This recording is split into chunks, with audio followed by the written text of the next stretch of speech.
વડોદરાના અંકોડિયામાં ગરબામાંથી પરત આવતા યુવક યુવતી લૂંટાયા. બુકાની ધારી 3 શખ્સોએ લૂંટ્યા દાગીના, રોકડ અને મોબાઈલ.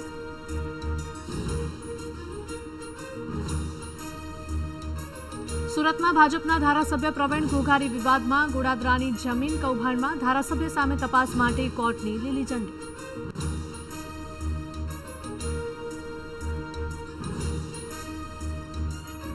વીર નર્મદ યુનિવર્સિટી ફરીથી વિવાદમાં. પ્રોફેસર તરીકે ઓળખીતાની ભરતી માટે નિયમો બદલ્યાની આશંકા.